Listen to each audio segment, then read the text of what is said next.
Trying to get this going here. Oh, there we go.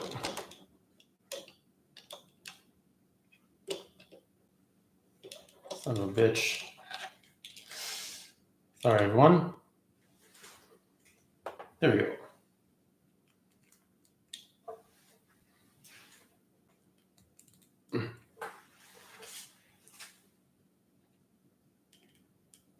Great. All right. Well, okay. Great. Well, thanks everyone for coming on. I'm just doing a series of lives on YouTube, Instagram, and YouTube videos, YouTube, Instagram, and TikTok. So we're just doing a Q&A session. Some people have put in questions, and so I'll answer those. And then if people want to put in questions live, I can try and answer them. Obviously, I've got a few different things to look at, so I'm going to have to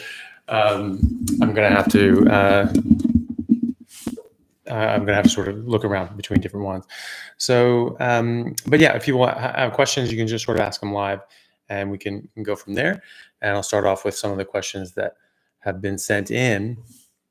So the first one is asking about gallbladder. This person said that he has gallbladder removed. Sometimes when he drinks a lot of water, he experiences some discomfort in his upper GI area. Some minor pain, rumbling. He's not drinking above his own thirst, and he has not really found anything else that helps. He's still struggled with acid reflux in the past. He thinks his stomach acid level might be diluted, but that's as far as his ideas go. Any idea why the pain and what can be done? So I wouldn't expect you to have any issues with drinking water. Unless you're drinking so much that you're actually causing pain, like you really shouldn't have an issue with drinking water. If you're drinking water at the same time that you're eating a bunch, then that could slow digestion. That could give you some indigestion, but that's really about it. Some rumbling and minor pain. That's a bit weird. Yeah, I would just try different times. Like, is this happening all the time? Is this happening when you're eating food? Is this happening when you're not eating food? Are you just happening with any glass of water? Or are you drinking like a ton of water and things like that? Someone asks, do you ever have carb refeeds to restore T3 hormone? Nope, I don't. I don't think that you need to do that. Professor Bart Kay talks about how if you're eating a large protein bolus, that you'll actually transiently kick yourself out of ketosis, and that will be enough to sort of regulate those systems. I just eat meat, and I trust that that's what my body wants and is supposed to get, as that's what I think the best evidence shows that is our optimal diet. And so I just eat physiologically. I eat what I think biologically we're supposed to eat, and I just trust that my body's doing its thing. Whether I'm in ketosis or not, I don't know. I don't really track that. But I do know that I'm supposed to eat meat. And so if I'm doing that, then whatever my body's doing after that, I'm pretty happy with it. My T3 has always been great. My thyroid, TSH, and T3, T4, reverse T3 have all been optimal. And so I've never, had an issue with that. And so, and a lot of people don't, different native populations, they haven't had these issues. There really aren't any carbs, fruits, or honey available in, the ice ages when people were crossing the Bering Strait over the ice bridge.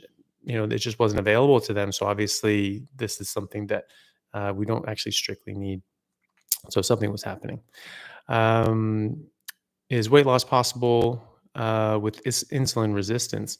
Yeah, it absolutely is possible. But the main thing is that it's going to, you're going to become less insulin resistant. You're not going to have high insulin all the time. Your body's not going to be having to produce a ton of insulin and have the problems that come with that. Someone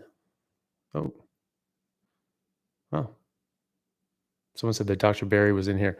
If he is, that's amazing. That would be absolutely awesome. I love that guy. So question, what do you recommend I tell my doctor if they push back on me doing carnivore? I'm just going in for an annual visit, and I've lost 30 pounds since starting in February this year. Well, first of all, you don't have to tell them. You don't have to say anything. You can just say, hey, I've just been adjusting my diet and lifestyle, and I've lost some weight and I feel great. If he asks you more, you can tell him.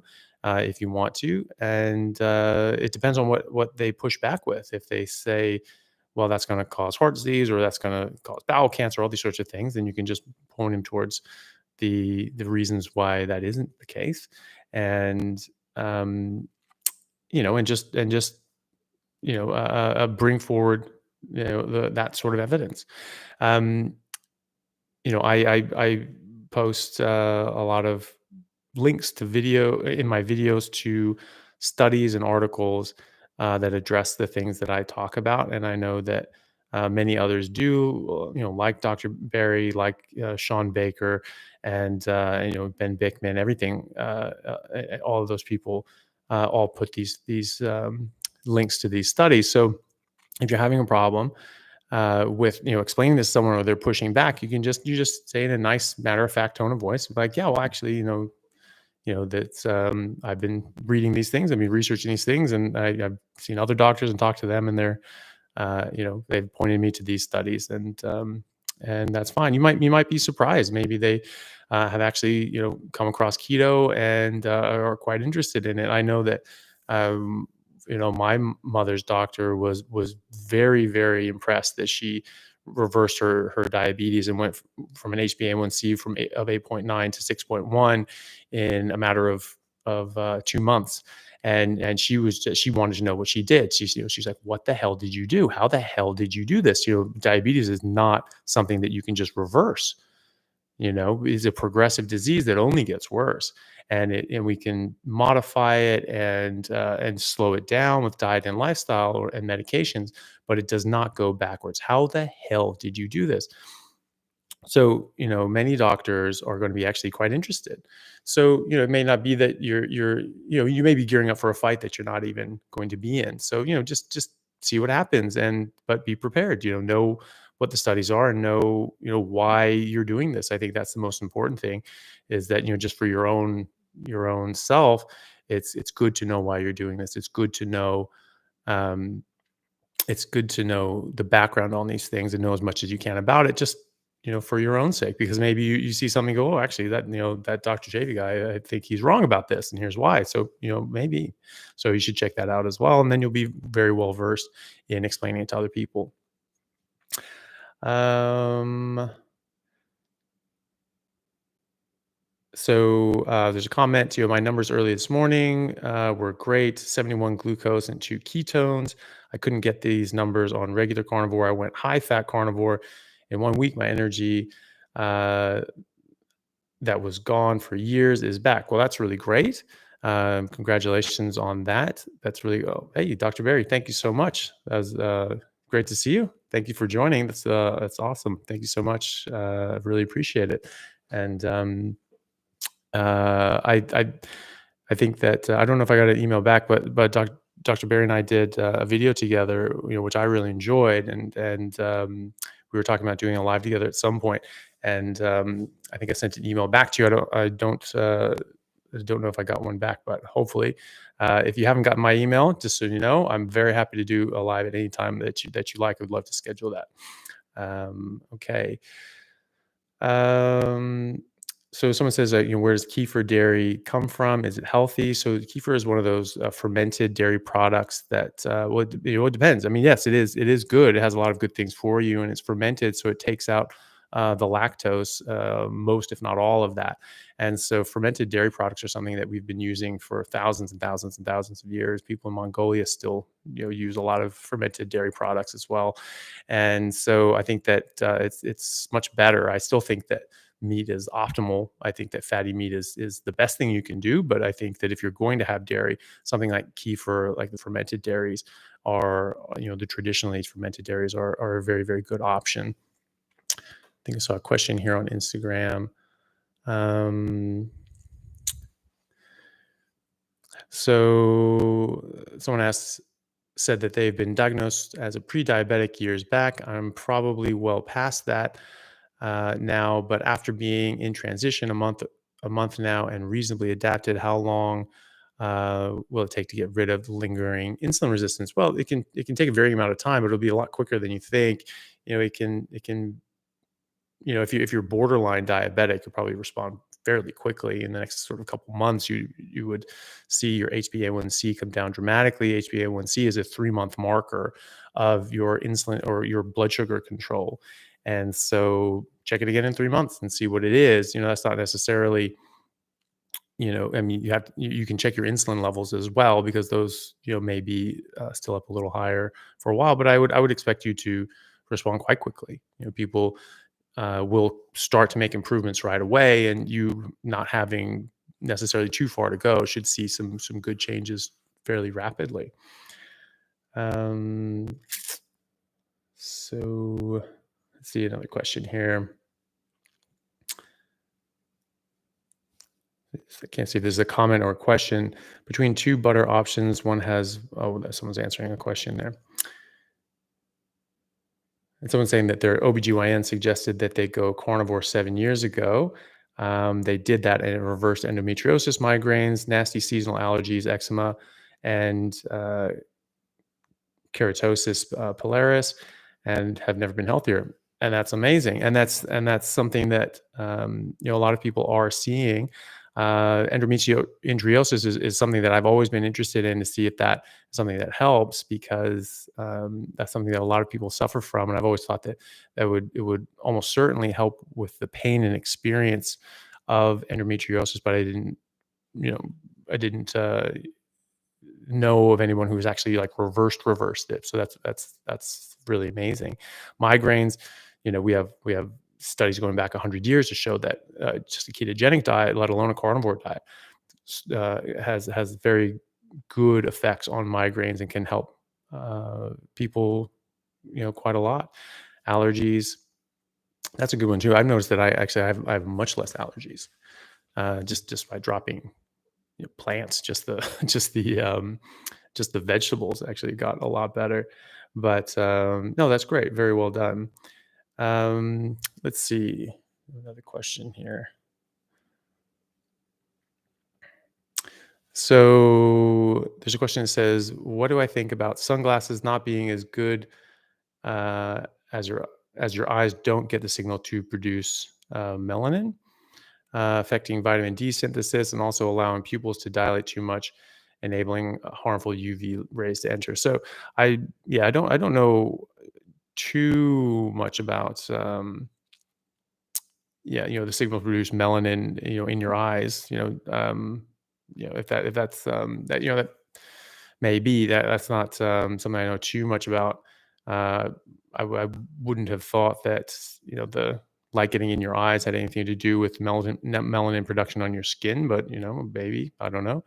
um Vitamin D synthesis, it was again, thought that was sort of made on the skin, but maybe. I do know about the UVIs and the light. You will dilate your pupils, and and that can allow more UV light to go in. So that's why they have like these UV blocking sunglasses. And if you are going to wear sunglasses, probably the way to do it. I think the sunlight's not bad for you. I like sunlight. I like getting in the sun. I don't really wear sunglasses. I just like being out there and enjoying the sunlight, and letting that get in your eyes in a natural way. And that stimulates different parts of the circadian rhythm. And especially in the morning, that sort of gets you up and going, and kicks things off in a good way. If you are wearing sunglasses without UV protection, your pupils will dilate, and more UV light will get in than you necessarily want. And people have thought that this is going to be a negative, and so just be mindful of that. Um,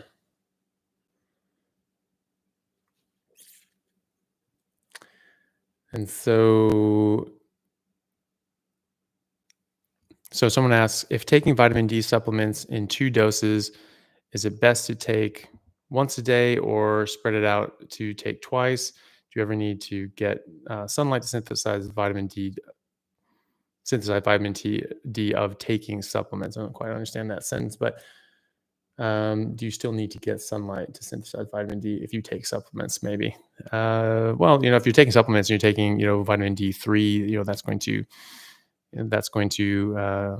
supplement your vitamin D. You don't need to get sunlight in order to kick that off. You are just taking the substance.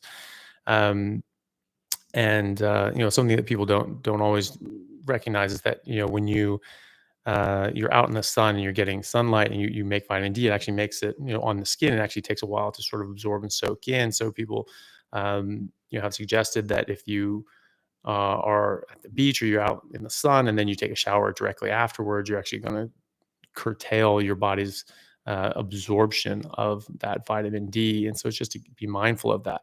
This was years and years and years ago. It wasn't like a study or anything. Just from speaking to a dermatologist about this, they said that it took like 6 hours for the vitamin D to soak in to your skin after sun exposure. So, if you sort of wash things off, it could be a problem.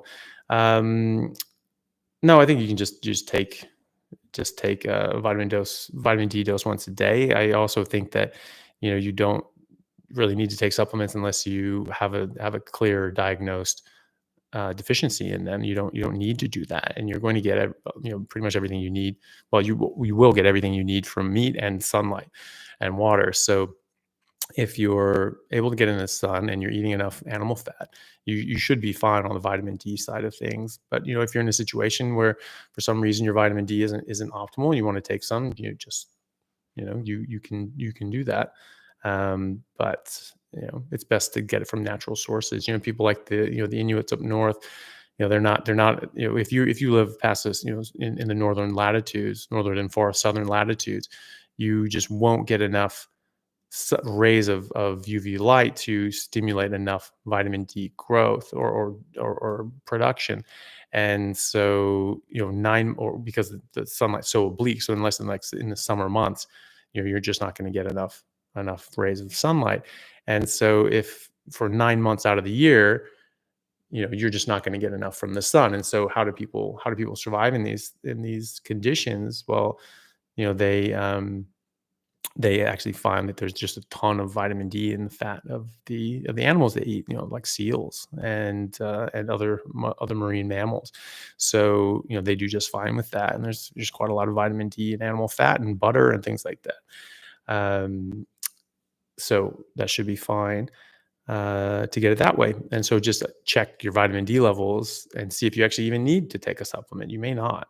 But vitamin D is very good for you, and it is a hormone. It's an active hormone in your body, and it does a lot of very beneficial things, and is quite good for your immune system as well. And there've been a few studies that came out over the pandemic and the lockdowns, and they found that I think it was actually published by the CDC. There was a couple studies that came out last year that spoke about how if you had sort of above a certain number of vitamin D, that the mortality rate for COVID went straight down, just went way down. And if you were even higher than that, above this other threshold, I forget exactly what it was, the morbidity and the long COVID and all these sorts of things went way down as well. So that's just something that can really help you. So someone asked me to talk about fermented veggies. Well, I think that again, you're optimizing, a less optimal situation. I think you can just get everything you just need just from meat and animal fat, and you don't really need to go looking elsewhere. If you're in a position where you need to rely on plant and dairy products, fermenting them and processing them in the traditional ways that people have done for thousands of years, when we've had to resort to that, is the way to go. So it's but there are other things. I mean, fermentation is one thing, but Dr. Bill Schindler, who I just had on the podcast published this week, talks about, tells a story about nixtamalization of corn in Mesoamerica, and how this unlocked a lot of the nutrients and B vitamins that are in there, and whereas and reduce the toxicity as well. And this allowed this to be a viable nutrition source for people. And when people took corn and took that to Europe, and took the corn but didn't take the techniques in processing the corn, People were getting sick. They were ended up getting pellagra, which is vitamin B1 deficient, B1 timing deficiency. Yeah, and it's devastating. It's fatal. It will kill you after a certain time, a certain amount of time. And so it took a long time to figure that out. But so if you're going to be eating veggies, which I don't recommend. I don't think that, you need to be doing these things if you have access to meat. I think that meat is definitely the way to go. That's where you're going to get your optimal nutrition. That's where you're going to get the most benefit to your body with the least downsides. Plants have toxins. All plants have toxins to a certain degree. You can maybe ferment them and put them through other processes to make them less toxic, like cooking. You cook and you can denature a lot of the lectins in beans, but they're still going to be causing some form of harm. So if you need to survive and subsist on plant products, then yeah, there are ways of making them less toxic. I mean, you look at cassava root. This is the third most important source of calories in the third world, and there's a ton of cyanide in there. And if you don't, there's a couple different kinds of cassava, but the sort of the more poisonous one has a fatal amount, a lethal amount of cyanide in it. So if you don't process this properly, it will kill you. Or if you eat enough of the less toxic stuff, it'll kill you. And and so you just have to be aware of that. And even low grade cyanide exposure can cause thyroid dysfunction and neurological damage. So even at a reduced level, it's still going to be harmful. And someone commented, "Plants are trying to kill you." That was a comment from my cancer biology professor 22 years ago. That's how I sort of came into this whole arena. He was talking about how toxic plants were, and how plants use toxins and as defense, because everything has a defense. While animals can run away or fight back, plants can't, and so they use other defenses. And one of those defenses is um, is to be physically poisonous, to stop animals and insects from eating them. And we were learning this from a cancer perspective, and we're looking at all the different carcinogens that were in plants. And we learned 22 years ago now that Brussels sprouts had 136 identified human toxic carcinogens in them, and that mushrooms had over 100, and spinach, kale, lettuce, celery, cabbage, cucumber, broccoli, you name it, all these things had you know dozens, if not over 100 known human carcinogens in them, and they were quite abundant. They had, Dr. Professor Bruce Ames from, thank you very much, Shelley. That was very kind of you. Professor Bruce Ames from Berkeley. Um, I'll answer your question in just a minute, Shelley. Sorry. Professor Bruce Ames from Berkeley um, did a study and published in 1989, just talking about a certain pesticide, Alar, and showing that there were actually 10,000 times the amount of natural poisons in plants, and it was specifically looking at like mushrooms in this case, than um, than the Alar, right? So by weight, there was 10,000 times more toxic elements, in these things, and that the mushrooms were far more likely to cause cancer than the ALAR. So this is back when they were trying to sort of ban all these things, and he just sort of pointed out that it may not be as bad as all that in context. If you're going to eat the plants, you're bringing along some poisons for the ride, and this is how you stop animals and insects from eating them. That's what pesticides are. They're poison, and the plant uses its own internal poisons as their own pesticides to stop from being eaten. Um, and so we were quite taken aback by that. And so I remember sort of looking around wildly. I was just like, how is this possible? Like, there must be a joke, there must be some TA, like, laugh, snickering in the corner, like, he does this all the time. And there wasn't. And so we were all just really blown away by this. And I remember thinking in my head, I was like, but vegetables are still good for you, right?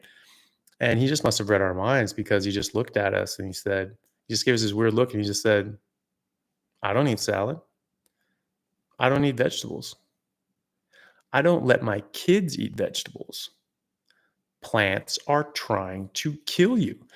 So I was like, right, forget plants, and I just I just stopped eating them, and that's how I started this. And I just went around the store, and I was just like, well, everything's a plant. Like, why is like everything has plants in it. Everything is made with plants or from plants or whatever. And so I just went around. I was just walking around until I found something. I was like, oh, eggs don't come from plants. So I can get some eggs. Like milk doesn't come from plants. Get milk. Meat doesn't come from plants. So I ate some meat. So that's why I just ate eggs, meat, and milk for 5 years in my 20s, and sort of slipped off of it later and came back to it more recently. But that was where that line comes from. The plants are trying to kill you, and I mean, I don't think they're out to get you by any stretch of the imagination, but they they certainly don't want to die, and they're willing to defend themselves, with lethal means if necessary, which is perfectly reasonable. Animals do that too. We do that. If someone's going to try some animal's going to try to eat me and attack me, I will defend myself, as hard as I can. So, and that's just true of anything in nature. So that's where that comes from. But it's sort of just stuck around because it's kind of funny. Shelly asks which camp I'm in, high fat or high protein. She's getting confused, needs healing. RA lipidemia, RA lipidemia, needs to lose 30 pounds. I'm in the high fat camp. I think that's very beneficial. Fat is a very important nutrient, and it comes with a lot of things that are very, very good for you and important. And like cholesterol. Cholesterol is an important precursor for a number of your hormones, like progesterone, estrogen, testosterone, your glucocorticoids and mineralocorticoids, all the things made in your adrenals above your kidneys, like cortisol, a very important hormone. And there's 27 steps between cholesterol and testosterone and estrogen, and all of these things, all these intermediaries have important roles in your body. So these are important nutrients, and I think that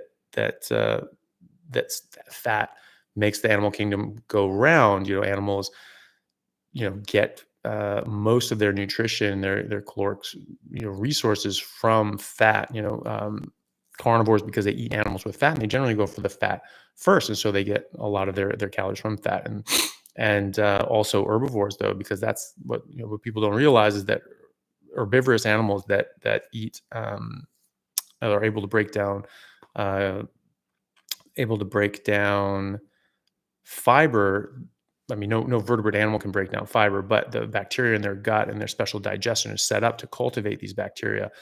They eat the fiber, and then as a waste product, they produce short chain fatty acids, which are 100% saturated. And so that's what they absorb. So gorillas that just eat green leaves, they get about 70% of calories from saturated fat. Cows get more than that because they're better able to break down this product. They're more efficient at it, and so you see that the animals get a high fat diet. So and then the bacteria die off and they absorb that as protein, and so they get a higher amount of fat, but they also get a lot of protein as well. They're really not absorbing a bunch of carbs. So I'm in that camp. I'm in the high fat camp. I've seen that help a lot of you. I've certainly seen that help me. I feel better when I do that. I have a video called Fiber, Constipation, and Diet, and Carnivore for Beginners. And I go into that and about sort of why that is and how you can sort of tell if you're getting enough fat. Red meat in general,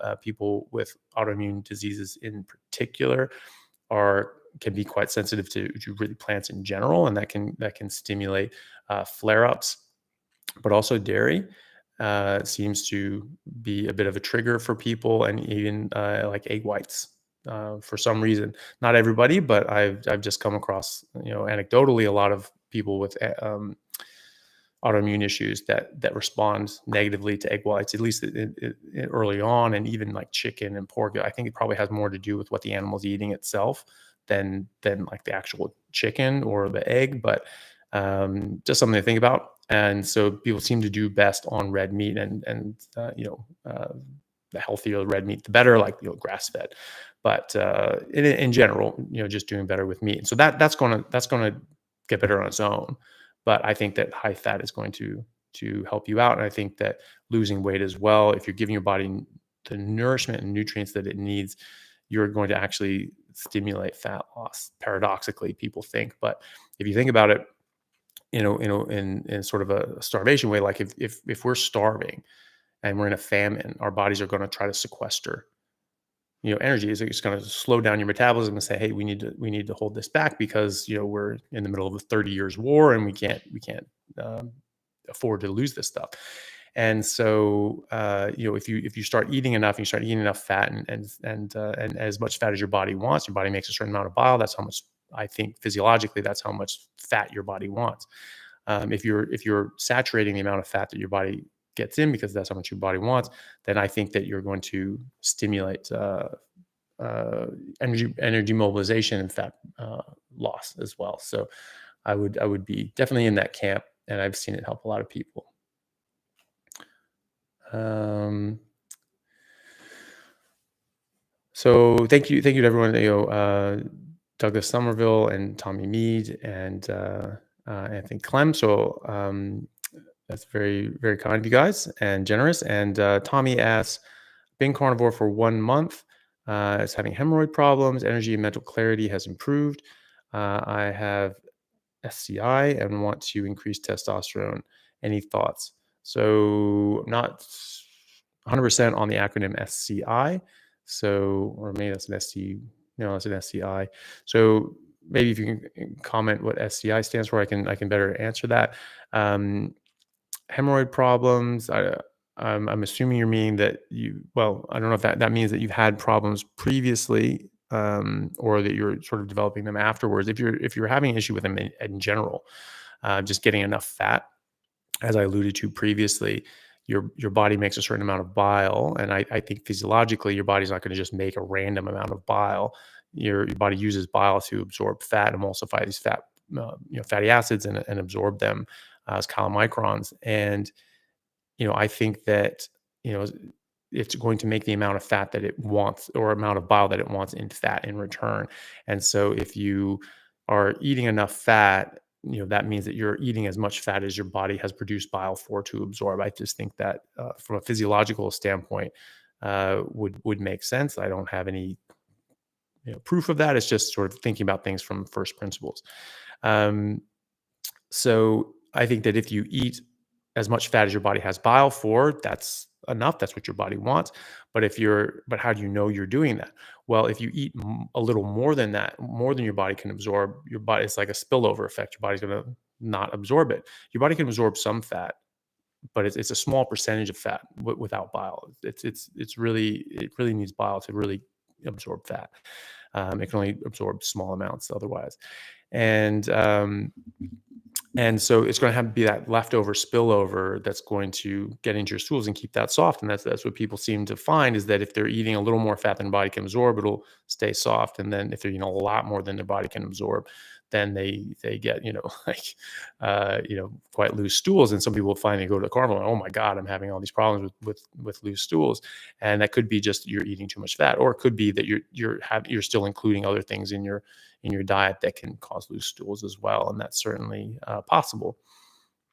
So I would definitely try to increase your fat and make sure that you're having soft, nice stools. If you're getting constipated, which means hard, dry stools, not infrequent stools, right? Because if you're going to absorb, you absorb about 98% of the meat that you eat, and so if you're doing that, then obviously, it's you're going to go less often. You're going to have less waste. Less is going to go out, and so it's dry, hard stools that is the definition of constipation. You can look at the Bristol stool chart; it'll tell you.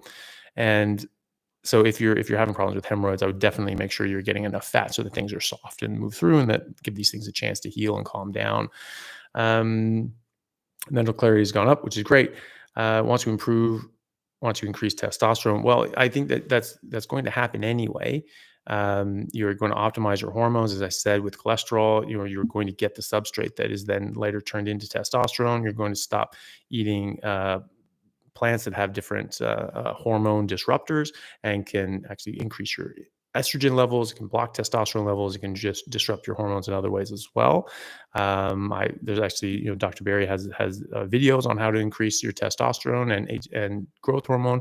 Some of those involve, just eating, intermittent fasting. Even if you're not doing a carnivore diet or a keto diet, you can just intermittent fast, just eat, one big meal a day in a certain time periods, and this has been shown, I think, to increase testosterone by as much as 50%, and growth hormone as well, if I remember correctly. So he has a couple great videos on that as well that people can check out. I've certainly seen in clinical practice, when we measure people's hormones, that men in their middle age or older will routinely increase their testosterone by 30 or even 40% just by going on a carnivore diet. And there are a number of reasons for that, and some of the which I've sort of gone over. But yeah, you can definitely do that. Increase your testosterone, improve that. So again, thank you very much, everybody who's donated. That's very, very kind of you. Um, Billy asks, how can I put weight on with only beef? I feel like I'm eating too much fat and it causes bloating. Uh, well, it depends on, well, I mean, it depends on what kind of weight you want. If you want to stimulate muscle growth, then you need to do resistance work. Whether that's just working in the yard and doing physical activity, or lifting weights and doing some sort of resistance training exercises. You need to stimulate your body's growth. Your body's very efficient. It's not going to waste energy building up an organ that's not necessary to build up. It has to be efficient. It has to utilize energy and resources very carefully, or else you'll squander them and you'll die. And that's biology is nothing if not efficient. And so you have to be able to stimulate these things.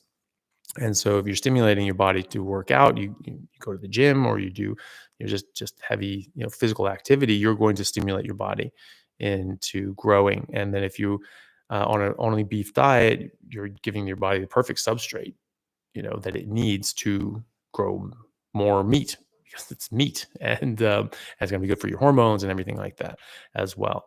Cholesterol independently has been shown to be important in muscle growth as well, and obviously getting enough protein is very important for that also. So that's going to be very beneficial, and you're not going to get the detriments of the different plant toxins.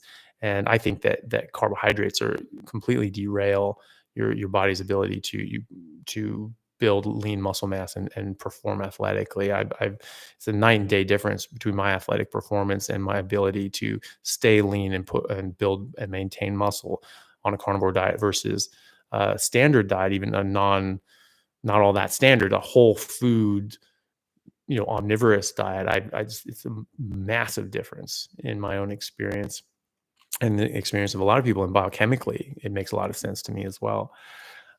So my advice would just be resistance training, or physical labor and exercise, and just eat enough. Make sure you're eating enough fatty meat to the point that you're satiated, and meat just doesn't really taste that interesting, because I think you get that positive feedback and taste. Um, and that tells your body, or that's your body telling you, hey, we want these nutrients to taste, they're going to make it taste better, they're going to reward you. And after a certain time, it says, yeah, we don't really need this anymore. You don't get that same positive feedback. It doesn't taste as good. The same steak will taste better or worse at different points in the meal experience. And so I think that's your body telling you physiologically that it has enough, and it doesn't need any more. So thank you very much, Lynn. It's very kind of you. I think let's see if there's another question here. There we go. So Yazbek asks, why am I stuck at 227 to 230 pounds, down 70 pounds, walking and lifting every day? I eat beef, bacon, and eggs. Blood sugar is 71 this morning, ketones 1.8. Well, you're doing great. I think that's awesome. You've dropped 70 pounds. That's massive. And eating beef, bacon, and eggs, that's perfect. That's exactly what I eat. And your blood sugar is great. So I mean, I don't know why you're necessarily stuck there. I don't know if there's anything else you're adding in. I don't know how long you've been doing that, and I don't know your body composition. It could be that your body is quite happy there. I that's about what I weigh at the moment, and if I work out more or less, I'll stimulate more or less muscle growth, and then depending on how much I'm able to eat, I'll be able to maintain a certain body mass as well. But I'm still fairly lean. The more I work out, I do get more lean. Um, but if you are sort of around 230 and you still have, more, more fat to lose, you're working out a lot. You have to remember that you're lifting weights, you're going to be stimulating muscle growth. Muscle weighs more than fat. And so you're going to be offsetting the weight that you lose from fat in weight that you're gaining from building muscle. And so you shouldn't just focus on the scale. You should also look at your body composition and your body habitus, and how you feel is really the most important thing, because this is really about health. It's not about just getting jacked. I mean, that's a happy consequence of doing this sort of thing, is that you can get in very good physical condition. But it's shouldn't necessarily be your number one goal. I think that it's very important to focus on your health and how you feel, and I think that's a better way of looking at it. And it's you're more likely to stay on it and stay with it longer or even permanently if you're just focusing on that sort of positive aspect of it. And then your body composition and everything else will just come with it. It really will. It'll just happen all on its own. And so remember that, when I came back to this, like 5 years ago again, when I was, sort of revisited carnivore and went like, what, that was it. That's what I was doing back in my early 20s. I was only eating meat. I was living as a carnivore, and I felt unbelievable. And I just started really going into it and digging into the research and the papers, and started asking questions, being like, what do we know? What can we prove? And going from there. And I was only eating vegetables. I was sort of on a keto diet, but I wasn't doing keto. I was just not eating carbs, and because I felt better when I didn't eat carbs, and I didn't eat sugar and wasn't drinking. I was just eating vegetables and meat. And I was trying to get back into shape after getting back from Bangladesh, doing sort of volunteering in the refugee camps there in 2017, 2018, with Rohingya refugees that sort of escaped genocide in Burma, if people have heard of that. And so I was trying to lose weight. I was trying to get in shape, and so I was just eating lean meat and a lot of vegetables. And so I was cutting down calories, cutting down fat, and all the rest. And I just wasn't feeling great. I wasn't losing weight, and I was like, well, I'll have to work out more and do my normal thing to get back in shape. And then you sort of revisit that and went like, right, I knew it. I knew plants had these toxins. I knew these things weren't good for me. I stopped eating them and just went back to eating a lot of meat, and started eating a lot of high fat meat as well. And I dropped like 23 pounds in 10 days. I think most of that's going to be water weight and inflammation, but then after that, my body style started changing dramatically, but my weight stayed exactly the same. I was 243 pounds on the nose every single day that I weighed myself. I was for 3 months. There wasn't a single day that I was 242 or 244. It was 243 on the nose every single morning. And and so that was the thing. But I was dynamically changing. I was getting much more muscular, much more lean. And I finally got it down to a stable sort of state of low body fat and high muscle composition. But my weight really didn't change. It just stayed right there. So that could be happening with you as well. You're eating the right things, you're doing the right things, and just remember, you're lifting weights and you're building muscle. And so that's going to offset the fat that you're losing. So I wouldn't worry too much about the scale. Just focus on how you feel and how you're doing, man. You're killing it. So just be proud of that and keep it up. Let's see. Oh, where's that? Okay, um, so Anthony asks, will mild left ventricular hypertrophy reverse eating strict carnivore? Is a large weight gain, 45 plus, and edema normal eating carnivore? No. I mean, you can gain weight. It should be healthy weight, though. It should be, muscle mass. It shouldn't be like, fat and things like that. Um, it depends on what's causing your ventricular hypertrophy. There are other things in medicine and in the body that can go wrong apart from eating a bad diet and eating things that aren't good for you and not getting the things that are good for you. So just be mindful of that. It can certainly help a lot of conditions, but it's not going to reverse something that it didn't cause in the first place. So think of this as like a toxicity relationship. If you're getting in lead from lead pipes, you're going to get lead poisoning, and so it's and that's going to cause a lot of problems. And then you get rid of the lead in your diet and in your ingestion of lead, and the lead poisoning is going to eventually go away, and that's going to get rid of the problems that came from the lead poisoning, but it's not going to reverse other problems. So just remember that there are other causes of things. So you just have to see with the heart issue, but you should not be gaining an abnormal amount of fat. Sometimes early on, some people can gain weight. It is quite rare. It's the exception as opposed to the rule, and there can be different reasons for that. Um, sometimes people like Kelly Hogan talk about how it took like 6 months before she started losing weight. She was actually putting on fat, and you could be gaining muscle, but she was saying like, no, I was definitely gaining fat. I was gaining weight, and I wasn't it wasn't good weight, but she felt really good.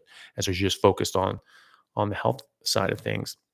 And then after 6 months, just something just clicked, and she just started shredding off the weight, and she's maintained it. She's very slender, very bumpy, very high energy. If you just see any of her videos, she's just a delight. Because she has so much energy and so much just joy in her presence, and it's really nice to see.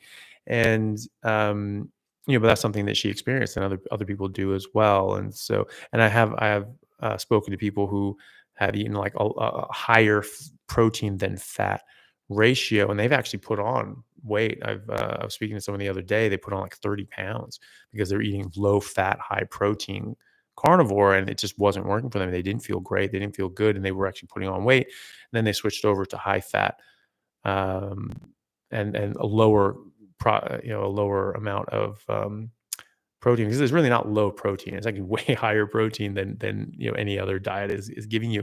And you should really think of it um, as as getting adequate protein. I was talking to Coach Bronson the other day, and that was something that he pointed out. I think that's a very good way of looking at it, is that you're not eating high this and low that or anything like that. You're getting the right amount of protein, and you're getting the right amount of fat. And I think that once you start doing that, your body's going to work better. And so this person then went on to eating more fat, getting enough fat for her body, and the right amount of protein for her body, and then the weight started to come down, and she started doing a lot better. So and edema is not normal. You should not be getting swelling. You should not be getting that. So if you are getting this, there could be something else going on. Obviously, if there's some sort of heart condition, you had some left ventricular hypertrophy, there might maybe something else is going on. Generally, you get edema with like, right heart failure. But um, in any case, you could have other things going on besides what's going on with your diet. So that's something that you should get checked out by your doctor. You don't want to leave something alone that may need to be addressed. Okay, so just be mindful of that. Let's see here. Sorry now.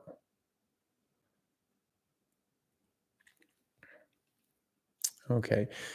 They'll ask, should I worry about omega-3 supplements on carnivore? Yeah, usually not. You should be getting quite a lot of omega-3s. Um, there's a lot of omega-3s in animal food and products, and especially when that animal is eating what it was supposed to eat as well. Um, Dr. Paul Mason, saw a talk of his, and it was all about omega 3s. Very interesting. And people that haven't come across him, look him up. That guy is awesome, and very, very interesting stuff. and very well versed in the studies. Like I was actually talking to him, and he said that he's a doctor, he's a clinician, and he only works 4 days a week because he wants to have a full day to himself to just read studies. That's what he just likes reading studies and just knowing what's out there, which is I think is very, very, very cool and very impressive. And it shows. I mean, the guy knows a lot. And he was talking about omega threes a lot in this, and as it relates to heart disease, which was very interesting, and people should look that up.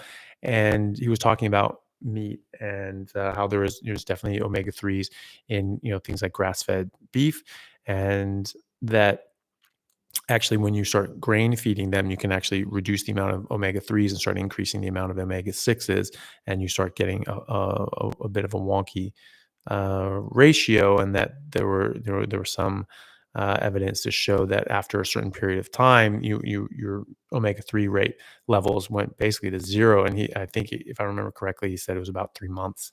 So if an animal was being grain fed for about 3 months, that would you'd lose a lot of the omega 3s, or maybe even all of the omega 3s. So something to keep in mind anyway. But that's not to say that you should only eat grass fed meat. I'm not saying that at all. I predominantly just eat grain fed or grain finished beef anyway. So and I feel very, very good on that. I think that going to independent ranchers and buying a cow that's just been eating grass his whole life is doing good things for you. It's doing good things for the rancher, and it's cheaper too if you can afford the upfront cost and the freezer. Then you do really well with it. But yeah, so something to think about anyway. But no, you should be fine on omega threes. Luis asks, any benefits in convincing parents to eat strict carnivore Monday to Friday and cheat meal on the weekend? Only way they may do it. Well, look, you have to sort of meet people where they are, and if you think that's the only way that you're going to get them on board, then do what you can. I mean, eating less poison is definitely better than eating, a lot of poison. And it might be that they're feeling a lot better, and then when they eat these cheat meals, it makes them feel a bit junky and gross, and they can actually see for themselves the difference and think like, actually, I don't feel that hot when I do that. Maybe I'll just stick to the steaks. So yeah, if you can get them there, yeah, get them there, and just do what you have to do. Family's hard to convince, because they remember you when you were 7, and you're like, oh yeah, remember when you thought that you were a superhero? Yeah, how'd that one turn out? And so they're not going to necessarily believe everything that comes from you, because they just know you too well. And that can be a blind spot for them. So you just have to live your life, and you have to lead by example, and just learn as much as you can about it, and just be interested. And if they're interested and they ask you about it, you have answers ready for them. You don't sort of push on it, but you be there as a resource and as support if they do want to try it. Um, so Billy asks, when I eat 100% grass-fed beef and lamb, I feel amazing. My body reacts to chicken, pork, and even grain-fed beef. Is this autoimmune condition? Well, it depends on what the reaction is. Um, but I think that it's more common that you see people reacting to that with autoimmune conditions, and that can trigger flare-ups.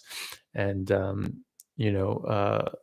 friend of mine, Phil Escott, who I've done a couple podcasts with, he has a ton of experience with autoimmune. He's dealt with his autoimmune issues himself, and he's helped talk to and coach, you know, God knows how many people with autoimmune issues over the years. And that's something that he, that he told me. This is something that he saw regularly, was that grass fed red meat is really the best thing for autoimmune people, because they're just too sensitive to things.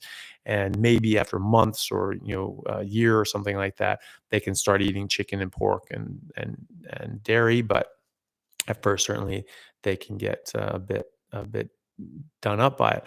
So it's not necessarily that you have an autoimmune condition if you react to these things. It's just that if you have an autoimmune condition, this can cause a flare up. But I definitely feel the best on the 10-year-old grass fed and finished cow that I bought in America before I moved to Australia. That was just like, it was like, eating Energon cubes. It was just like just pure life force. I just felt amazing. I was just charged after eating that stuff. And so, and you look at the contrast, like I've been on the sharp end of this for years now, just eating meat and only drinking water and sometimes dairy, but really not all that often. And so I noticed a difference too. I feel much better as opposed to, eating, chicken or pork. And that's why I prefer eating beef, just because I feel better on it. Um, I don't necessarily feel bad. I don't have reactions to them. I just don't feel as good. And so if you're having a reaction to them, just listen to that, whether it's autoimmune or something else. It's just, you're sensitive to that, and or whatever that animal is eating, and that's being passed along through to you, because that's not its natural food, so it doesn't have the defenses and ability to break down those poisons, and so some of those are going to slip through as well. um, so yeah, just be mindful of that, and just stick to what works for you, and that's pretty much it. um, this gentleman asks, what do you think about people that state that carbs are needed for maximizing explosiveness and performance in sports such as basketball, boxing, MMA? I just think that physiologically that's mistaken. If you look at the biochemistry of it, we produce blood sugar, liver glycogen, muscle glycogen, ketones in exacting levels, basically to an unlimited capacity when we are in ketosis, when we're not eating carbs. When you eat carbs, it derails that entire process, and then you can only run on the carbs that you have just eaten, because insulin goes up and insulin blocks proteolysis and lipolysis. So it forces energy into cells, it doesn't allow it to come out of cells, and so now your fat cells are blocked off. You can't access those as energy. Your fat is your energy, and so you're going to run out of energy. You're going to feel fine for a while you have muscle glycogen and liver glycogen, but that is a finite resource that will go away, and now you can't access your fat stores, which is a way better way of storing energy. You have way more energy stored in your fat than you do in your glycogen. It doesn't matter how much you carbo load. You will never beat the amount of energy you have in your fat stores with glycogen. You're just not going to. So eventually you're going to run out, and then you're going to hit the wall. I mean, everyone who's done high end sports or endurance sports knows about hitting the wall. You go and you go, and then you hit the wall, and then you feel like garbage, and then most people stop at this point, but some people push through, and they say if you push and you push and you push, then you can break through the wall. You can get your second wind, and you can get this. What's it called? A runner's high, and you can just go and go and go. Well, what that is uh, physiologically is that you've been eating a bunch of carbs and you carbo loaded up, so you have a lot of glycogen, and you do, but it will run out, and your insulin's up, and so this stops your body from being able to mobilize your fat stores and produce more energy, and so you'll hit the wall, you'll run out eventually, and it usually takes about 24 hours for your insulin to drop. This is why intermittent people that are doing intermittent fasting, they find this gives an athletic benefit as well, and an exercise better benefit, because you're waiting out the clock on insulin, and then you just get into the state, and they can run marathons, and they do great. And if you push and you push and you push and you push, eventually you can force your system to start accessing your fat stores, and then you start making all the blood sugar, glycogen, and ketones that you need, and you just feel amazing. You come alive, and you just go and go and go. Well, I live in that second wind. I am always in that metabolic state. And so I'm constantly producing the amount of energy that I need for what I'm doing. So sitting here talking to you guys, I'm producing the exact amount of energy that I need to sit here and talk to you. And when I get up and I go and do a workout, or I go to the gym, or I go for, play a game of rugby or whatever, not that I have time to do that anymore. It's been a couple of years, unfortunately, but when I would, my body is going to produce the exact amount of energy that I need to do that athletic endeavor, and it will, and I'll feel great, because when you burn energy, you feel better, right? And this is why we take stimulants and things like that to increase the amount of energy we're using, and we wake up and we feel great. Well, when I work out, that makes me feel great, because I produce more energy, I burn more energy, and that makes me feel good, which makes me want to work harder, and I burn more energy, which makes me feel better, which makes me want to work harder. And it's a positive feedback loop. And so that's very beneficial. And so no, I've found as a high performance athlete, as an I trained in MMA. I didn't do it as a carnivore, but I definitely did it and that and wrestling beforehand, and also played rugby before and after carnivore, before, after, and during carnivore. And I can tell you for a cold frozen fact, it is night and day difference. It is so much better on a carnivore diet than anything I've ever done, any way I've ever eaten, and it is just not a comparison. So, just try for yourself and see. It's absolutely hands down better. So scroll here. Sorry.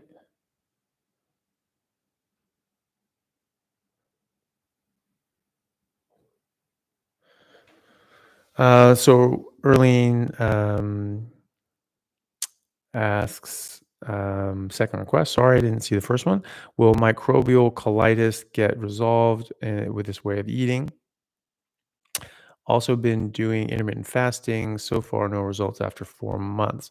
Well, I guess to answer your sort of address that second part first. Um, it really matters if you are really doing this in the correct way. Just saying carnivore diet, it's like saying you're vegan. What does that mean? Are you eating, just carrots and onions and heroin, and eating Oreo cookies? Like, and these are all things that are vegan and vegetarian, even plant-based. Or you're eating like a bunch of sugar and processed nonsense, or you're eating like whole foods and all this sort of stuff. So it makes a difference. You're just saying carnivore, you're just not eating things outside of the animal kingdom, but maybe you're eating some things are mixed in, and it's just mostly meat based, and you're not getting enough fat, or you're not eating enough, you're not eating the satiety. It's very easy to undereat on a carnivore diet. And um, and so it's important to give your body what it needs. Um, so I'd have to know a bit more to know why you're stalling, but I would just say that if you're on a carnivore diet, you don't necessarily need to fast. If you're hungry and your body's asking you for food, I think you should give it that. I think you should eat fatty meat until your body's satisfied. And if you do that, and if you get enough fatty meat to where your body's satisfied, you're just not going to be as hungry as often. So I really generally eat like once a day, maybe twice if I'm working out a lot, and that's all my body wants, because I'm giving it what it wants in the proportion that it wants at the time. So I think that you should just focus on that, and I think that would, and especially focus on getting enough fat and enough protein, that you'll find that you have some benefits from that. Microbial colitis depends on what's causing it, really, but there's just a study that was published recently with SIBO, and showing that like a carnivore diet actually really benefited people with SIBO, so small intestinal bacterial overgrowth, and this really benefited that and those people. So it's perfectly reasonable to consider that as something that might help, and your microbiome will be absolutely helped and optimized as well, which is something that is a problem with microbial colitis, like C. difficile and other bacterial overgrowth that just sort of gets an edge in the wild jungle that is your intestinal flora. You want these things to be in conflict. You want a whole bunch of different species, and specific species are more beneficial than others. And so if you're eating carnivore diet, you will have this largely diverse microbiome that is eminently beneficial. And so that can certainly help. And I mean, they even do things in with C. diff, where they do like fecal transplants and get people with healthy gut microbes, and they just like physically implant them into people, which is exactly what it sounds like. And so but it helps. It actually does help. And there's even companies that do this. They find people that are like in really good shape, and they find that their microbiome can actually be very beneficial. There are studies in mice that genetically identical mice, and some of them had a certain microbiome, and it's just good, normal, healthy microbiome, and they just ate the same diet. They were given a controlled feed, and they were just a healthy, skinny mouse. And then the identical twin of this mouse was just had its gut microbes change, and the microbiome changed to something else that they were studying, and feeding the exact same food, the exact same amounts, and this thing just chunked up. It just became very obese, and so that made that sort of line of research go down to really look at the microbiome and how this can have sort of meta effects on the rest of the body and your health. And so there's companies now that are looking for people that are very very slim and muscular and in good shape, and saying, okay, we want to buy your stools. And people do this. They can sell it for like $500 um, uh, a go, and they can just send this to people, and it's quite funny, but nice little side hustle if if anyone's able to do it. Um, so I think that it certainly could help you, and it certainly can improve your microbiome. Is it going to help your specific case? Is hard to say. I mean, sometimes people do need medical intervention and help. Maybe even a fecal transplant. I don't know, but that is something you should certainly discuss with a doctor, especially if this has been going on for 4 months and you actually have been strict carnivore and eating a proper carnivore diet. So um, just uh, very cautious about this. You don't want to just leave things untreated for too long. You do want to get help from your doctor if you need it. Okay. So Brian asks, anything I need to consider related to carnivore diet after having a full thyroid removal? I take levothyroxine every day. No, you don't. I mean, you still need to take your medication, because you don't have your thyroid producing that hormone. So you do need to take that, and just make sure that you're getting tested regularly, and then that your body's that you're still on the correct dose for your body. There are different ways. Not everyone looks at these things, but there are different ways of looking at the efficacy of thyroid hormone, which is looking at trying to see how it's being affected inside the cells. Your serum thyroid isn't necessarily indicative of the inner workings of thyroid, because thyroid hormones, it's active in the cell, not in the serum. And so we can look at this and be like, well, generally in this serum range, this gives us a good physiological result, but it's not necessarily the case. It's not necessarily a one-to-one.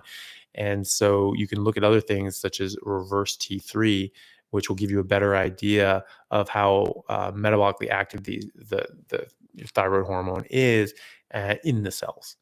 And it's not perfect, but it sort of gives a bit more fine-tuned look at how that's working. But no, you don't need to do anything special besides just take your hormones.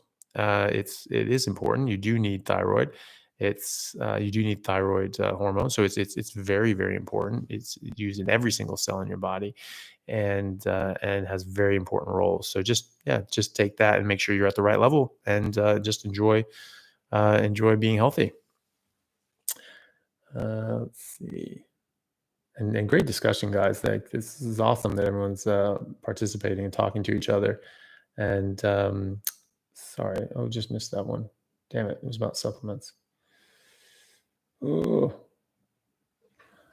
someone saying, oh, that their C. diff went away after one round of antibiotics and not doing probiotics. Nothing got better until I stopped the probiotics. Yeah, well, yeah, probably. Yeah, sometimes you just need this. I mean, C. diff is nasty. It's a nasty infection. It's very life threatening, and so yeah, you don't just let that sit around. It's bad news. So PJ asks, they've been strict carnivore for almost 2 years, down 90 pounds, uh, 5'10", 215 pounds. How do I get six-pack abs? Should I fast or cut calories? I work out 3 days a week. Just keep doing what you're doing, man. Like, it's you have obviously had very good results. Just keep doing it. It's it just takes time. If you have excess fat, you've already lost 90 pounds. Just You know, that's like in football. I'd always get it would drive my dad nuts. You know, when and like you'd be playing a amazing game of football, American football, and a team would be playing great. And then, they go in the ends, they go into the prevent defense. It's just like they have everyone just spaced out all the way over the place. So they don't want to like the big long, touchdown. And so these guys are making, 15, 10 yards, 15 yards, like every single play because they stretch out their defense. So they just make these like shorter attacks and they just keep moving the ball, keep moving the ball, keep moving the ball, and they end up scoring. You're like, guys, you don't change the losing or winning strategy. Like the old saying is like you don't change uh, horses in the middle of a race. Just go. You're going, and don't change your style up. You have done an amazing job. You've lost 90 pounds. Um, that's great, and I'm sure you feel amazing, and I hope you do. Just keep doing what you're doing. Like you will continue to lose more and more body fat and you'll get slim. You're working out, you're building the muscles up. Now you just got to get the fat all the way off of it. You're talking about fasting and cutting calories. Fasting and cutting calories did not get you here. Eating meat to satiety and working out got you here. Got you to the point that you lost 90 pounds. So, just keep doing it. Keep doing what you're doing. You're doing a great job. And, don't get discouraged. You're right by the finish line. You're on the home stretch. Don't get distracted and derailed now. Sorry, I'm just trying to find some of these.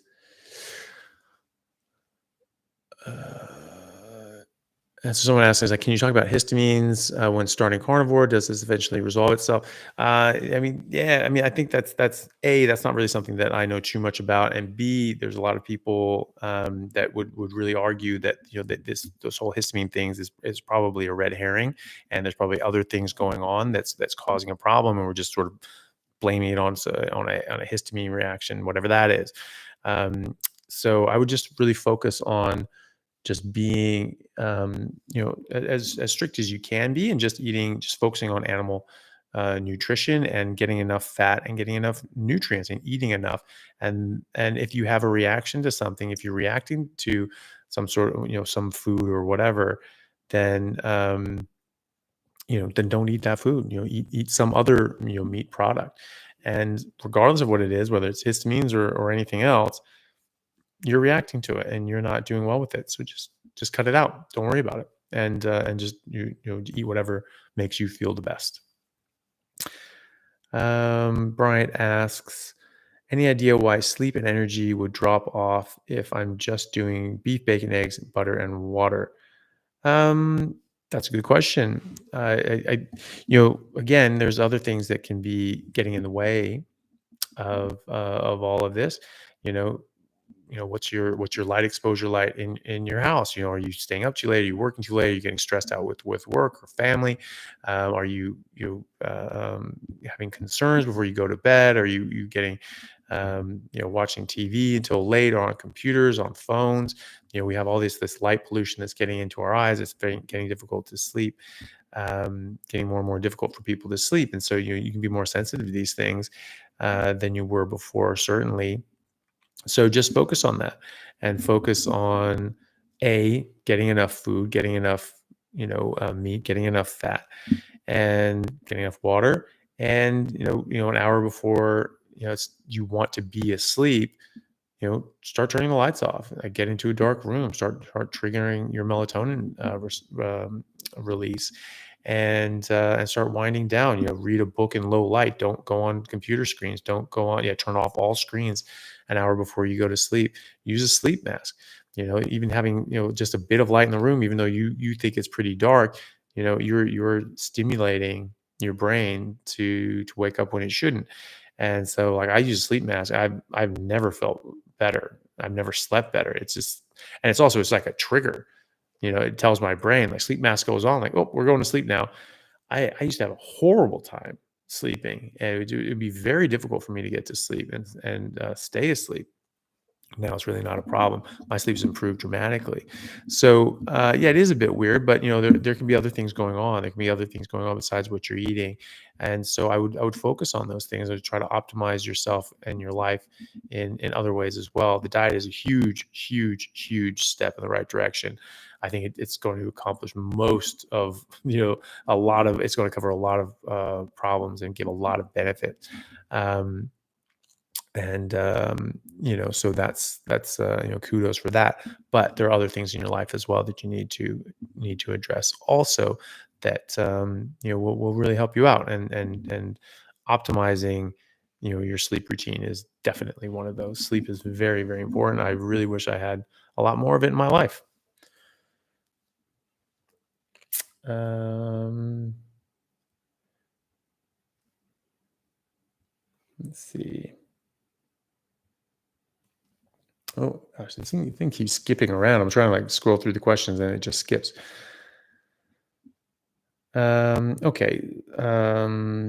Someone asked, can you please comment on whether there are any other meat-based influencer MDs that you disagree with on what constitutes the optimal human diet? And if so, what are the points in contention? Well, I mean, everyone sort of has a bit of a different take, and that's totally fine. Like it's great to have a lot of different voices out there and to discuss these things, and then we can all sort of talk about it and fine tune our thoughts on things, and change our minds accordingly if we're convinced that we may have had something off. You know, I there's certainly a movement, and where people are eating more carbs or eating specifically like fruit and sweets and drinking juice or eating honey and things like that. And there's reasons that people put forward for doing that, and people saying that they like that. I think that that fructose in particular is quite harmful, and I think that that's probably one of the better pieces of nutritional science that we have at the moment, is that fructose causes harm. Like it goes into your liver, and it breaks down into the same byproducts as ethanol, and so it gives you the same problems as the breakdown products of ethanol, and causes huge problems like fatty liver disease, cirrhosis, diabetes, heart disease, and even implicated in things like cancer and Alzheimer's. So that's quite bad. And there are even studies by like Dr. Robert Lustig. He was a professor emeritus at UCSF Medical School, and he has been studying these sorts of things for a very long time. And he had a study that just published, was it 2020, I believe, that and he's did dozens of studies on this, but this was one in particular that caught my attention, that actually showed you were able to reverse metabolic syndrome and fatty liver disease in kids just by eliminating fructose. And it was a controlled study, and they sorry, no, just push it. So it was a controlled study, and they found that keeping it isocaloric, so the kids were all eating the same amount of calories, and but they were just eating different calories, and some were even eating like carbs, and like crummy carbs too. They were eating like like bagels and bread and all that sort of stuff, and they just weren't eating. They weren't eating fructose. They weren't eating like that sugar. And they found that these kids in just days were reversing their metabolic syndrome. They're becoming more insulin sensitive. Their blood sugars are being better controlled, and their fatty liver disease was reversing. And that study actually met the Bradford Hill criteria for showing causation in a study. So there's quite good evidence to show that fructose causes harm, and it can cause long-term harm and short-term harm. Long-term harm is going to cause it can cause metabolic syndrome and all these other things. And short term, it derails your metabolism, like I just talked about before. Raises your insulin, that sort of just derails things, and so you're not producing energy the same way that you were. In sort of shorthand layman's terms, when your insulin goes up, this forces energy into cells and not coming out. So it puts you into a fat storage metabolism as opposed to a fat burning and utilizing metabolism. It also makes you overeat. Insulin makes you overeat by having these big insulin swings and blood sugar swings, so you don't feel as good, and you feel like your energy is low, so you need to eat carbs in order to perk yourself up. But also it blocks a hormone called leptin, which comes from stretch receptors, true in your stomach where you eat a big meal. It sort of stretches out and sends leptin off. Your brain knows like, hey, we're full. But the majority of it comes from your fat cells, your adipose tissue, and that gives your brain a signal about how much energy you have. It's like a running gas gauge. And so when insulin blocks that, your brain gets a signal that you have zero uh, energy reserves, and your blood sugar is dropping because insulin stays up. Your blood sugar is going to drop, and you can't replenish it because you've blocked your fat reserves. And so you get a panic signal that says, hey, if you don't eat, you're going to die. You're running out of energy. This is dangerous. And so this is why people just keep eating, keep eating. They overeat. They don't realize how much they need to eat. All animals in the wild know exactly what they need to eat. They eat to hunger, they eat to taste. And it just happens. Nature is natural. It just happens all on its own. If you need, I've never seen a koala with a calculator like figuring out their macros, you know. And if you need a calculator to figure out what to eat, you're probably eating the wrong thing. You should just be able to eat naturally. So, but yeah. So, in any case, lost my train of thought there. So I'm sorry if I didn't completely answer that question. But in any case, Billy asked, how long before and after eating should you not drink water? I'm just really tired, guys. I'm getting like a few hours of sleep every single night for the last several weeks now. Because it's just busy and a lot of on calls. So how long before and after eating should you not drink water? And how long does meat and fat take to digest? So there's different thoughts on that, but like Dr. Salisbury, back in the day of the alimentation of the relation of alimentation and disease, the book he wrote on diet and health and disease.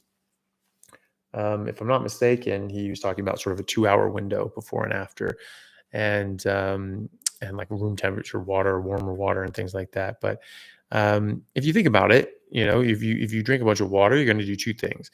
One, you're going to fill up space in your stomach that is going to kick off that stretch receptor and send some leptin. Your brain's going to go, oh, we have enough food now. And this is the argument for eating a bunch of fiber containing plants, because fiber cause bulk and stretch out your receptors, but actually you're tricking it because that fiber has no energy and no nutrition in it. So, well, you got one over on your body. Well done. And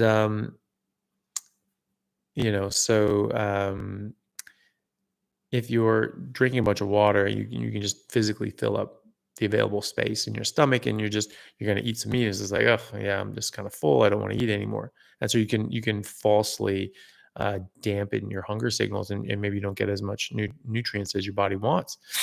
But it's also going to dilute your stomach acid and your digestive enzymes. How much of an effect that makes, I don't know, but it's going to have some effect, certainly. And meat and fat, when eaten on its own, on an empty stomach with this highly concentrated stomach acid that we have, should break down and digest fairly quickly within like an hour or two. It should be liquefied and absorbed, pretty much by then. So it's fairly quick. If you eat fiber, it actually blocks that. It makes physical barriers in between your food and the enzymes, so they can't get in there to break them down. And then it's a physical barrier between the broken down food and your gut lining, the lumen of your small intestine, where it's absorbing these nutrients. And some people say, oh, well, that's good. It's reducing the amount of nutrients that you're getting. And, even Lustig, talked about how, well, eating fruit is okay because you're getting the fiber, and the fiber is, reducing the amount of fructose that your body absorbs. But of course, your body is still absorbing some of that fructose, and, yet less, arsenic is better than more arsenic. But, I'm happy with no arsenic. Thank you very much. And so, and also in that same vein, it's going to be blocking other nutrients from absorbing. It's not just going to be the fructose; it's going to be other things as well. So that's just something to keep in mind when you think about all these sorts of things, and think about, is fiber really something you want in your body? For me, it's really not. It also, Dr. Kiltz who's really interesting guy who I've spoken to a couple times. He talked about the glycocalyx and the lining of this matrix lining around your the lumen of your alimentary tract, your digestive tract, and how this can be disrupted and damaged, and how that has serious health effects. And when you have the fiber going down, it's like steel wool just scraping that stuff off, and it's been shown to cause microabrasions in your gut lining, cause increased inflammation, and ask anyone with Crohn's or ulcerative colitis, they eat fiber, it's bad news. So that's also something to think about when you're thinking about fiber. All right, some other. Oh gosh, I keep skipping. Sorry, guys.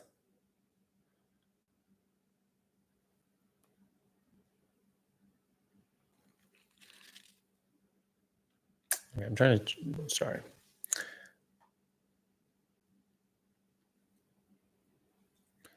Sorry, guys. I'm just trying to find some of the questions. It sort of skips around a bit. Um, but yeah. All right, Enrico. Thank you very much, Enrico. He asks, are you concerned at all about long-term pancreas health on a super high-fat diet? No, actually, no, I'm not. I've literally never thought about it that way. But if you think about it, this is what I believe is our physiologically appropriate diet. Our as Dr. Barry says, proper human diet. I fully in agreement with that. I think this is biologically what we are designed to eat, was what we're supposed to eat. And so, and that goes for our pancreas as well. I don't think that this is going to be optimal for some of our organs and not others. I don't think that holds much water from a physiological, biological standpoint. And so, no, I think that your pancreas is going to be just fine, and you're not going to overwork it. You're not going to damage it. You're not going to cause it to be harmed. And in fact, it's going to eliminate a lot of other sort of issues that could mess with your pancreas, such as gallstones, which can then cause gallstone pancreatitis by getting blocked and backing up all these enzymes into the pancreas and having it start to digest itself. And so that's you're going to avoid that. How do you avoid that? What are gallstones? People say that if you eat too much fat and too much cholesterol, you're going to get gallstones. Well, that's something that's never really thought about this physiologically, because your gallbladder stores bile, and so it stores bile, and it holds it there for when you next eat fat, because fat's very important. You have a number of organs working in concert to just absorb fat, right? Your stomach starts breaking things down, your liver makes bile, your gallbladder stores it, your pancreas secretes lipase and other enzymes to break it down, and your small intestine absorbs it. So you've got 5 organs working in concert just to absorb fat. So how are we saying that fat's bad for us? It doesn't really make any sense. Our body wouldn't have wasted its time making all those very expensive, biologically expensive processes. If fat was, if it didn't want fat, like if it didn't want fat, fat's bad for me, it's just not going to absorb it. Your body actually, can give barrier protection against a lot of toxins in your body if you eat these things. Like lectins, normally you wouldn't absorb these things. It's only when you have like leaky gut caused by other sorts of plant toxins that the lectins get in the first place, and your body reacts to these things, or it has a reaction to your body. Normally, you're not going to absorb this stuff. Your body's like, we don't want it, stay out of there. So if your body didn't want fat, it just wouldn't absorb fat. So that just doesn't make sense to me. And so when, if you think about it, if you eat enough fat, and again, enough fat, I mean, as much fat as your body can absorb, as much fat as your body has bile to absorb, then you physically cannot get gallstones, right? Because you are going to express all of the bile that you have in your gallbladder every day. And even if you had some weird illness that you were going to make, gallstones in one day, which wouldn't be compatible with life, you wouldn't have made it out of the womb. You still will not form gallstones, because you're going to be expressing this every single day. You're going to be getting it out. And so every day it's just going to be empty, empty, empty, empty. You're not going to be in a position to ever make gallstones, because what are gallstones, right? When you're storing the bile in your gallbladder, it doesn't just it's not just that's just the set amount and then everything else is just spillover. It actually concentrates it, and because you may be going a few days or a week or two between meals as a carnivore in the wild, which most carnivores do have long periods in between their meals. And so you need to store up the amount of bile that you need to get a big bolus of fat so that your body can run on that again. And so what happens, so it goes into your gallbladder and it actually concentrates. And so what happens to any hyperconcentrated solution at rest? Forms, precipitate, it forms crystals. That's what bile sludge is. That's what gallstones are. And, maybe it's some people, concentrate it more than other people, and they're the ones that are going to be predisposed to getting gallstones, because not everyone who fasts or goes on a low fat diet gets gallstones. But that is what you see. People that are trying to lose weight and they start cutting out the fat, those are the ones that are getting gallstones. You look at the numbers for people who get bariatric surgery, and they get like like a bypass or something like that. There's a much higher proportion of these people get gallstones, much higher. It's massively increased. And I've heard people try to explain this. They're just like, oh, well, something changes metabolically when you lose a lot of weight. You get this bariatric surgery and you lose a lot of weight, and that something changes. And so and that's why it's just sort of, we don't really know, but something happens, right? But a lot of these people, you hear them say, like, I actually heard one lady say, like, look, I'm gonna have to think, I have to sort of let this settle, because I didn't think it was possible at all for me to get gallstones, because for the last 3 months, I have not eaten any fat at all. So I should not be able to get fat, because we tell people that, you eat fat, you're going to get gallstones. And that's a problem. Like, that's why she got gallstones, because she didn't eat fat. And if she had just eaten enough fat, she wouldn't have been able to form stones. So even if something did change metabolically with her weight loss to make it more easy for her to get gallstones, she still wouldn't have made gallstones, because there wouldn't have been any bile in there in the first place. So something to think about anyway.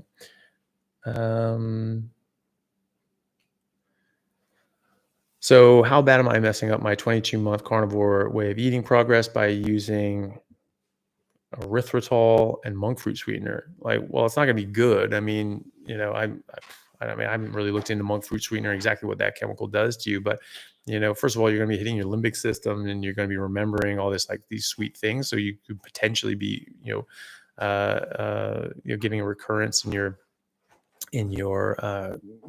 carb and sugar cravings. There's sort of mixed information on whether or not artificial sweeteners, affect your blood sugar or insulin, but there are some that suggest that it does. And I've certainly seen people with diabetes who get worse control, and they check their blood sugar quite often. They get worse control when they're eating and using artificial sweeteners. Erythritol, like, that's like one of these sugar alcohols. Those things are gross. Those are so bad for you.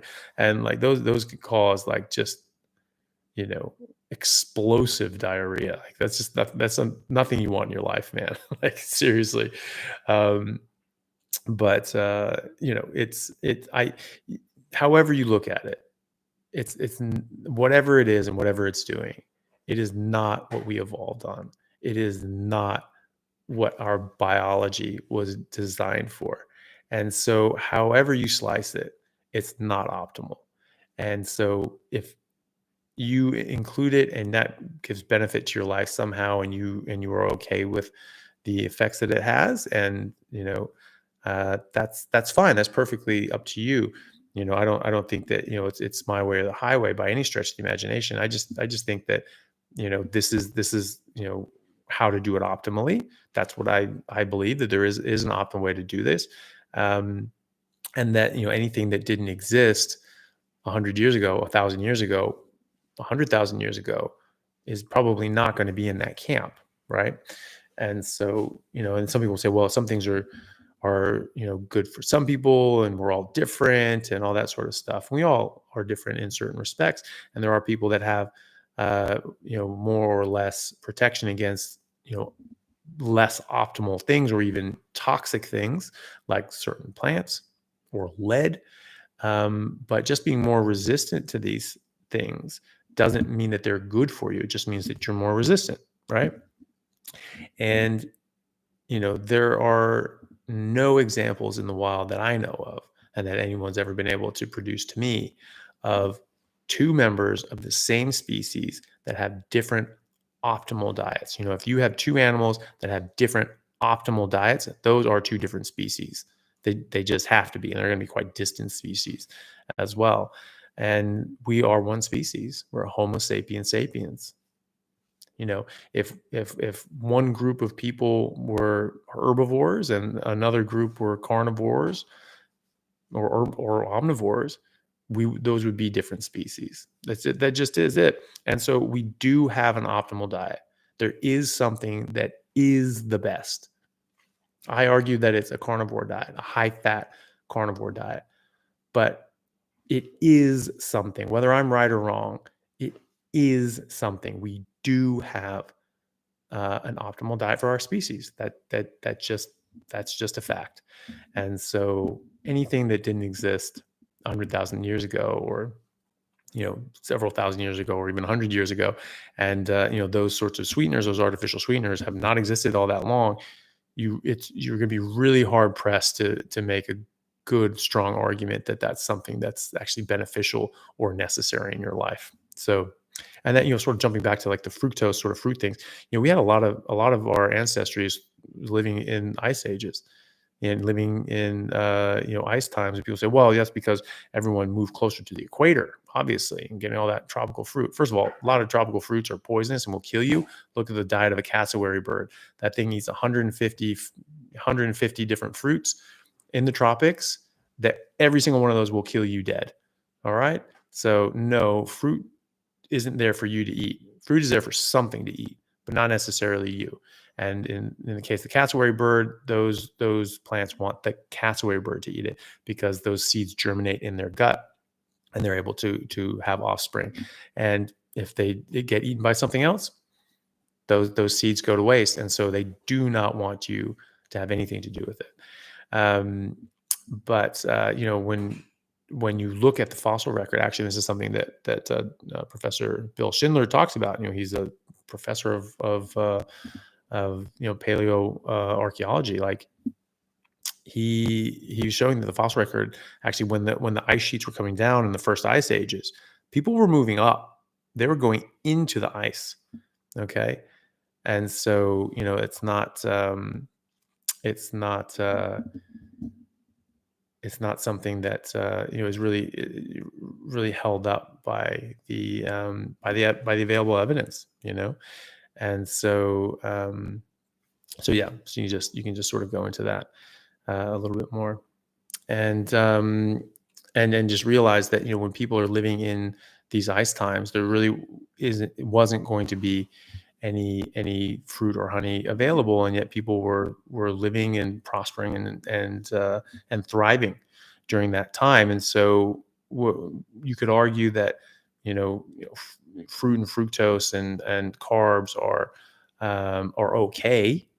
I don't really think you can argue that they're necessary. I don't think you can make that argument stick too well, because there are so many examples of people that don't eat any of these things and don't eat any carbs whatsoever, and haven't for a very long time as a civilization, and do just fine, do great. So sort of a tangent, but yeah. And so I had someone just try to go like join my live. I don't know exactly what that is. I haven't really, it was on TikTok. I don't really know how that works. And so I don't know if they have to, I don't know, send me a message. So tell me what you want to talk about, I guess. And let me know. I don't know. Maybe I should just, accept one of these things someday and just see what they want to say. It's just like sort of answering the phone randomly. Just be like, okay, and I guess we'll find out whatever you want to talk about. Let's see. Sorry. So Judy asks, "Hi, are you a doctor?" Yes, I am. I'm a medical doctor specializing in neurosurgery, but I also do a lot of research into diet and nutrition, how that affects health and disease, and so that's what I talk about on these things. Um, and she asks, can you reverse type 2 diabetes? Yeah, you actually can. So the thing is that there are a lot of these so-called diseases that really aren't diseases per se. These are um, these are a product of um, what I think. They're not diseases per se. I think that they're really um, toxicities and malnutrition. So a toxic buildup of species inappropriate diet and a lack of species specific nutrition. So namely, too many plants, not enough animals. Okay, and I think that's manifesting, that these toxicities and malnutrition are manifesting in a way that we call diseases, but they don't act like diseases. They just get worse and worse and worse. It doesn't matter what you do. And diabetes is one of those things. However, when you remove these causative agents, like carbohydrates and sugar and alcohol and smoking, that these so-called diseases go away. Okay, so that's not a disease, right? That's a toxicity, a toxin toxicity relationship, right? So you're eating a toxin and you get a toxicity, right? So it's and that's evident by the fact that you remove the toxin and the toxicity goes away, and that is exactly what we're seeing with things like type 2 diabetes, autoimmune diseases, and so many other things. But yes, type 2 diabetes, you can absolutely reverse that. There was actually a show called Reversed where they had a bunch of people with very bad type 2 diabetes, and they got together with people like Dr. Ken Berry, and they helped coach them and get them on a ketogenic diet, and um, and uh, and they reversed their diabetes. They had people that were on, there was a lady that was on an insulin pump for 12 years, and she came off of that, and so.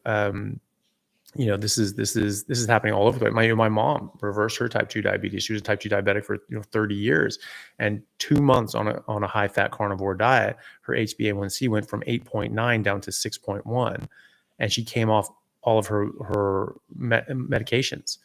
And her doctor was like, what the hell did you do? How the hell did you do this? Like, that's incredible. This never happens. How did you do this? This only gets worse. But people don't just reverse this, but she did, and I talked to her about why she did, about why it did. And my mom's doctor is no slouch. She's an MD PhD from Harvard. She has a PhD in biochemistry from Harvard. And I was talking to her about how, like, look, we've got biochemistry all wrong. I think that they're calling this a fed state, not a fasting state. I disagree. I think the so-called fasting state is our primary metabolic state. That's the where all of our heavy machinery comes to bear. We have studies, with wolves and things like that, looking at back in the 1980s, saying like, oh well, these guys don't, these wolves don't carbo load before they chase caribou for 10 hours. Do they have blood sugar? Do they have liver glycogen? They found out yes, they do, and it's rock solid. It doesn't change. So they're in this metabolic state. Cows are in this metabolic state because they break down fiber into fat and protein, and that's what they absorb. And so they're in a ketogenic starvation state. Well, they're not. It's not a starvation state. First of all, you eat 3 pounds of ribeye a day, you're not starving. You're not starving anyone. You're not fasting, certainly. So that's just a misnomer.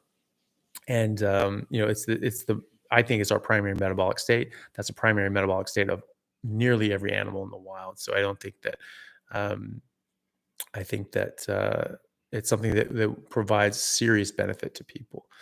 Um, so Samantha says, I have psoriasis over 75% of my body. I'm so sorry. That's very serious. Did carnivore for 6 months without relief. Is there something else I need doing? Well, psoriasis, just like other sorts of conditions, is very sensitive to these things. So you need to be very strict. You're going to need to be more strict than most people, and so you're going to need to cut out all dairy.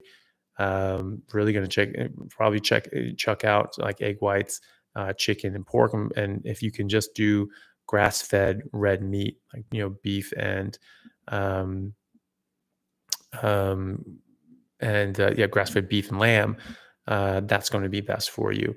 And then just stay with it, because psoriasis does clear up eventually, but you need to be much more strict than other people. So you can't take any of the monk fruit or the erythritol and or any of that stuff. You're going to have to be even doing a carnivore diet, even just eating meat and eggs. You're going to have to be a little more strict. You're going to have to eat the most beneficial and safe ones out there. So that's what I would suggest. Um, and Judy says that her talking about the type 2 diabetes, that her husband is type 2 diabetic, and I would absolutely get him right on board with the carnivore diet. Like it would just remarkably change. Within HbA1c is a marker of 3-month control of your blood sugar. So test it now. Go carnivore for 3 months. Test it again. I guarantee you, it will be night and day difference. In fact, I'll be on the second season of Reversed, and with Dr. Barry, Dr. Ovadia, who's a cardiothoracic surgeon, wrote a book called "Stay Off My Table." He advocates a carnivore diet. Is a cardiothoracic surgeon who does bypass surgery on people with heart disease, and he's saying, "Hey, we've got it wrong. Like stop eating plants, stop eating sugar and garbage, and just eat meat. Just go carnivore, and you will not need bypass surgery." Okay, so that is something to think about. We're doing the second season of Reversed in later on this year, sort of end of November, early December is when we're going to film that, and that's going to be addressing things with the carnivore diet, and we're just going to really go at things strong with a carnivore diet, and and try to reverse other people's, not even try, we're going to reverse other people's diseases using a carnivore diet. So Jeff asks, for lean meats, cut for stew and other, do we get benefits from adding fat to it when cooking? And oh Jesus, why? Come on, why did it skip? And why is that? Okay, so I don't know. This thing just skipped out, and I have no idea where your comment went. It just went to the absolute top. I don't know. Yes, there's a benefit to adding fat to it because you do want to get enough fat. You stew the meat, it breaks down, the collagen and connective tissue and makes that more readily digestible, which is great. But you still need fat. Fat is very, very important for you. So I would definitely get the fat. Okay, guys. So I've been talking here for nearly 2 hours, and it's been a lot of fun. And I really like hey Ben, how's it going? And I really like doing this, and I'd like to keep doing this. Unfortunately, it's getting quite late. I've got an early morning, and I've got a few things I need to do and have dinner and things like that, and sort of other responsibilities I need to take care of. So thank you guys very, very, very much for joining me. I thought this was a lot of fun. If you guys like this and this is something that's you find useful, and you guys show up and ask questions, this is something I'll be doing more and more of, and try to make more regular time for it. And so I really appreciate it. Thank you all for coming on. If you think this is something that other people would benefit from and would help them, then please share it and send it to them, and and that just helps get the message out there, because this is something that I think is eminently important. This is something that people can actually take control of their health and their lives again. They can get a lot of control back, and and they don't need to be sick, and they don't need to be hurt, and they don't need to be tired, and they don't need to be sad and depressed, and they can just, and they don't, and they can do it without medication, which is the most important thing, I think. You can just be healthy. humans are designed to be healthy. Animals in general are designed to be healthy. That's how we survive. Like things have made it through nature. Nature is wild. It is kill or be killed. And so if your species has not gone extinct yet, it's because it's a pretty badass species. And so it really can't just be sick and miserable all the time. That means something is wrong. So if you're eating what you're supposed to eat, if something's not going wrong, then you should be really, really healthy and feel amazing all the time. Okay. And so if you're not, that's a sign of something's wrong. Okay. So think about it, guys. And I have other videos where I dig deep into this, and I cite my sources. I have studies and links in the descriptions that people can take a look at any time. And Dr. Barry, Dr. Sean Baker, Professor Bickman, Dr. Paul Mason, and so many others, Nutrition with Judy, Kelly Hogan, Lily Kane, like all these people, everyone is putting out a lot of really, really strong information. Dr. Bill Schindler. I mean, this is the guy that has studied the fossil record, to minute detail, and there's a lot to learn there. So there's a lot of information there, guys, and enjoy learning about it and checking it out. And we'll see you again another time. And I hope you enjoyed it. I certainly did. All right, thanks, guys.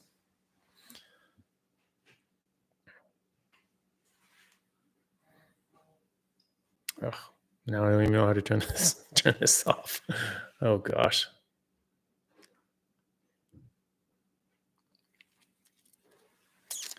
Okay, now I have to do this one. How am I doing this?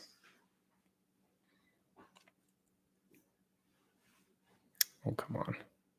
Why won't you stop? All right. Bye, guys.